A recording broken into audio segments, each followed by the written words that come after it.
Welcome to the Indian Express discussion for February 2026. So, here is the economy page. Not much things which are important for our examination perspective.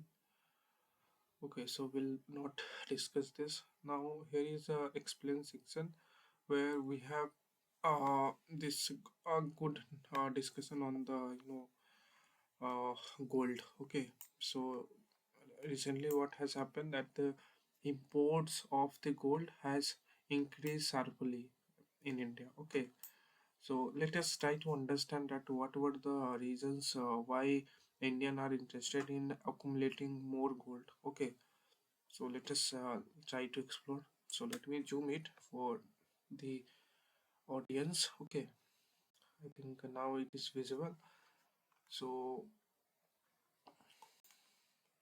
So Indian households have, with the times, changed how they make their savings. The rise in the stock market investment by way of mutual funds has sparked concerns among bankers about the future of deposit growth. In 2022-23, bank deposits made up 35% of households' financial assets, while mutual fund and equity investments accounted for 7%. In 2024-25, the former had fallen to 33%, while the latter more than doubled to 15%. Okay, so now what is happening that the consumers are depositing more uh, or they are investing more into mutual fund and equity investment than saving to the banks. Okay, so saving into the banks have fallen to 33% from 35%, while the investment into equity and mutual fund has grown off from 7% to 15%. Okay, from 2022-23 to 2024-25. Okay, now what hasn't changed though is the love for gold as an investment. It is only the manner in which money is channeled into the precious metal that has differed from time to time. On Monday, the Commerce Ministry said gold imports tripled from December to 12.07 billion in January. Okay, so in the span of triple from December to 12.07 billion in January, increasingly driving these imports is an investment route that illustrates the financialization and formalization of household savings, exchange traded funds (ETF), exchange traded funds. Now, how these exchange traded funds work? Let us try to understand. So, what are these exchange traded funds? So, exchange traded funds are in essence mutual funds. Okay, these are nothing but the mutual funds that invest in gold. That invest in gold for households. It is better to invest in gold exchange traded fund than physical gold. They won't have to bother with verifying the purity of the metal or ensuring its security, and can buy it in a small amount. Sorry, it is the fund that must buy gold depending on the investments it gets. But what began as a trickle in March 2007 in India has become a very veritable way. According to data from the World Gold Council, India's gold exchange rate funds bought a record 15.52 tons of the metal in January, almost equal to the demand seen in the previous 3 months combined. This was because Indians, for the first time, poured in more money into gold ETFs, exchange traded funds.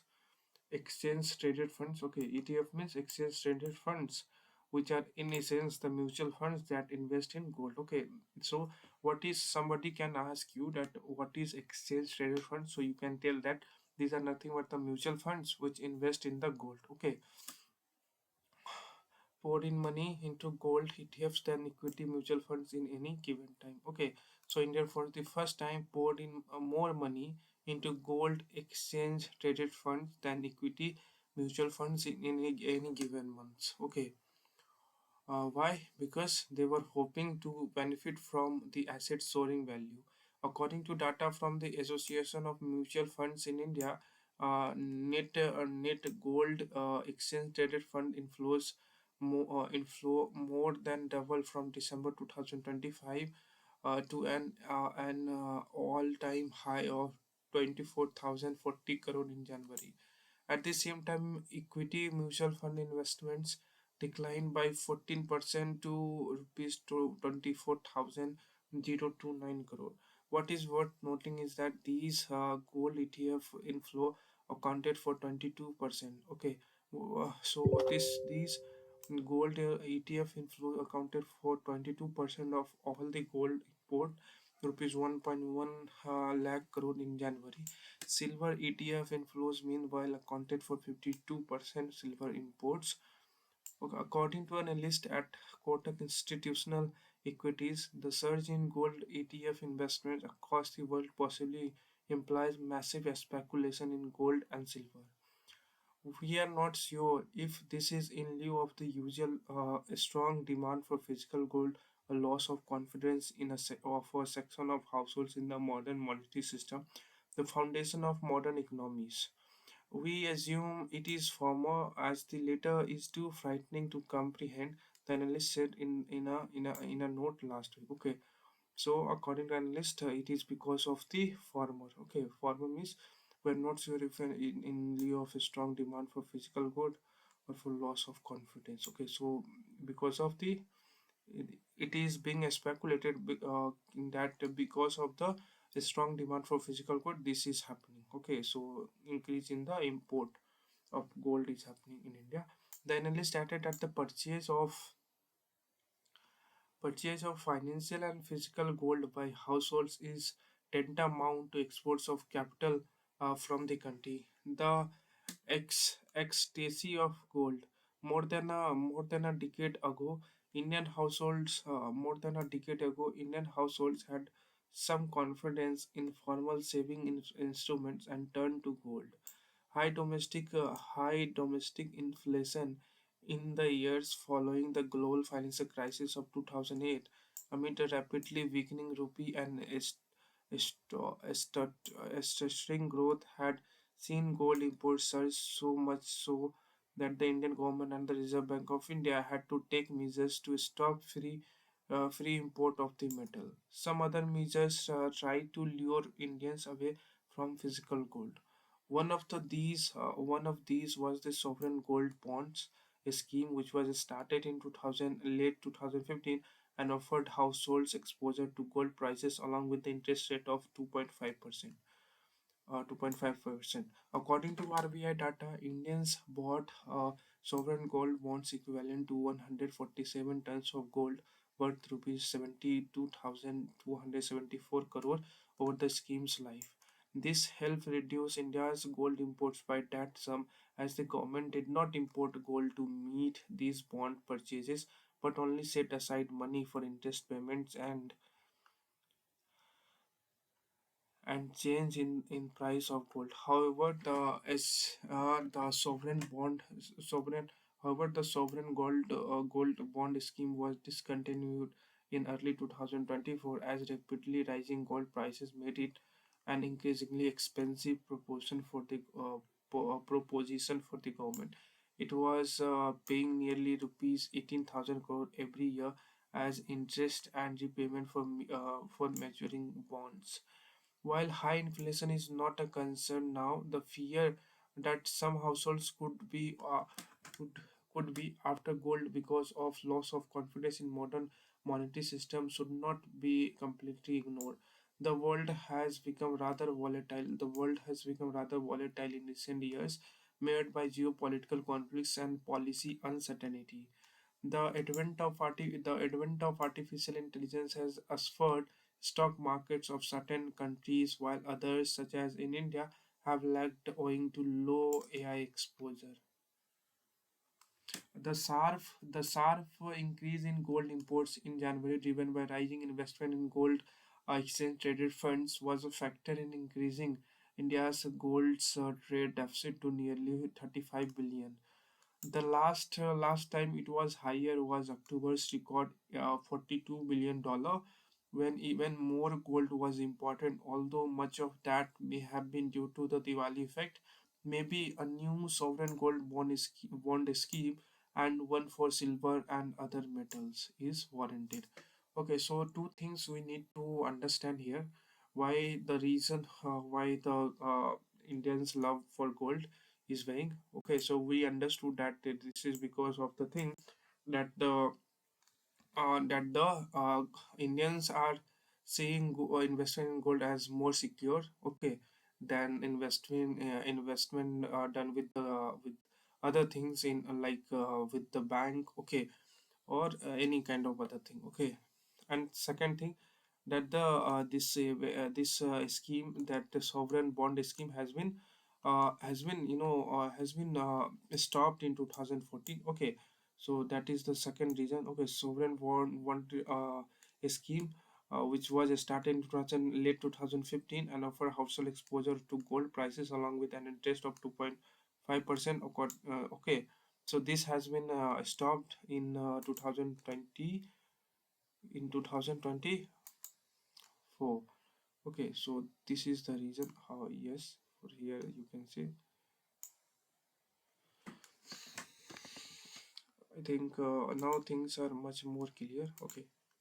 And one thing we need to also, just let me, I think this, so those things which I am highlighting with the separate color, you can write down them, okay.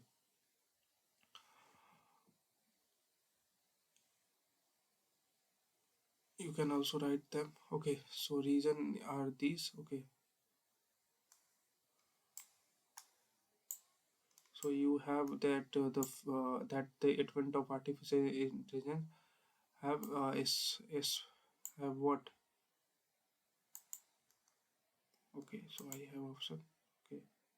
So this is the advent of artificial intelligence has spurred stock markets of certain countries, while others such as India have lagged owing to low AI expenditure, okay. Then again you have this one, okay. World has become rather volatile because of the many reason, okay. Now ETF, what is this ETF? So in this sense is the mutual funds that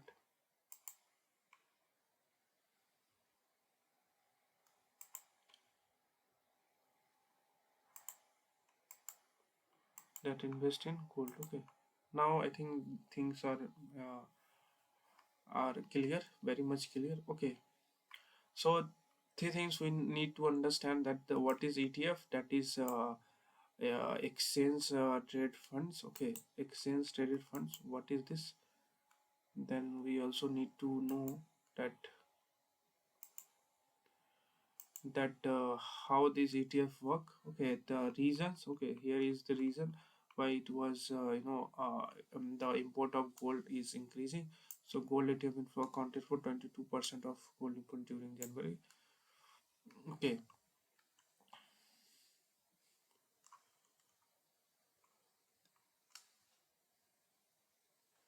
So you have anthropogenic anthropic versus OpenAI. So he is the OpenAI CEO Sam Altman left, and Anthropic CEO Dario Amodei at the AI Impact Summit on Thursday. Okay, so the actually this person is the Anthropic CEO Dario Amodei. He was actually working initially for him, for Sam Altman for OpenAI. Okay, but after OpenAI, you know that the ChatGPT. Okay, so OpenAI has created the ChatGPT, and ChatGPT, and actually these two are working together. But after the having developed the ChatGPT, he left OpenAI. Okay, and started his own on Anthropic. Okay, here you see, then that is what led to better relationship between these two. Now they are competitor. So the Cold War within the AI world was on full display at AI Impact Summit in New Delhi on Thursday, when business leaders took the stage with Prime Minister Narendra Modi to sign a set of commitments to democratize the technology. As they joined hands and raised them in the air, the two people shared an awkward moment. OpenAI CEO Sam Altman and Anthropic CEO Dario Amodei, standing next to each other, contemplated for a few seconds whether they wanted to hold hands. They ended up raising their fists separately. Behind the moment is the history of what Modi has called a difference in vision with Altman, as their companies behind the popular AI assistant Cloud and ChatGPT respectively have taken somewhat different paths in the AI race.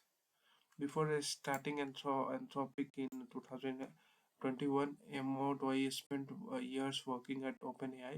He served as its vice president of research and led development of large language models such as ChatGPT, GPT-2, and GPT-3. As experienced AI is ability to scale exponentially, he began to feel that the technology must be developed more responsibly. In 2020, he left OpenAI over differences about the company's approach to safety.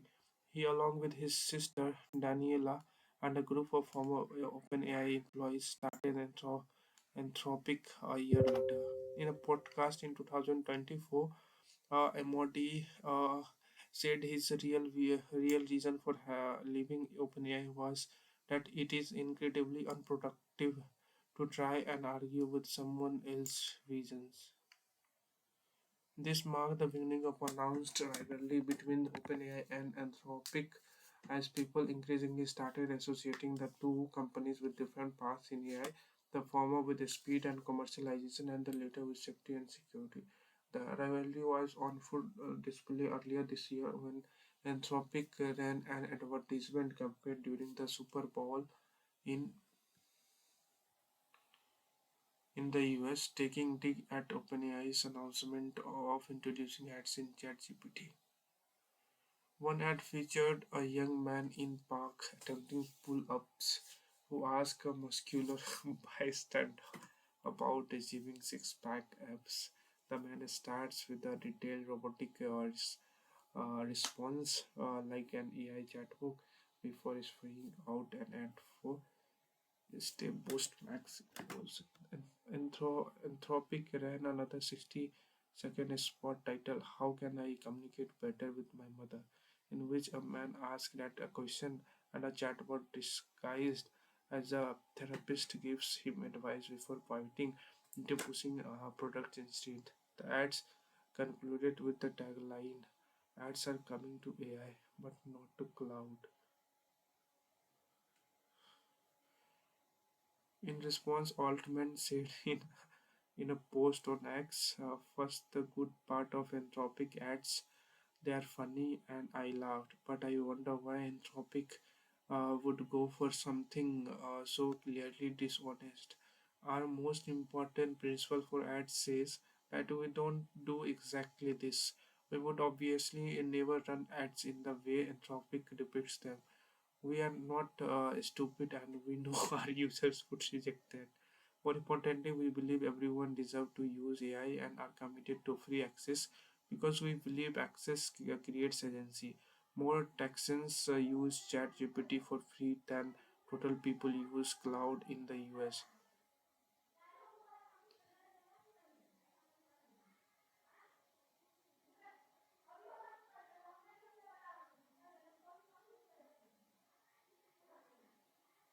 So we have a different.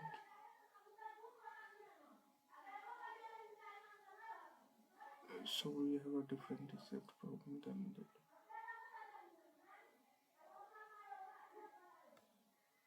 if you want to pay for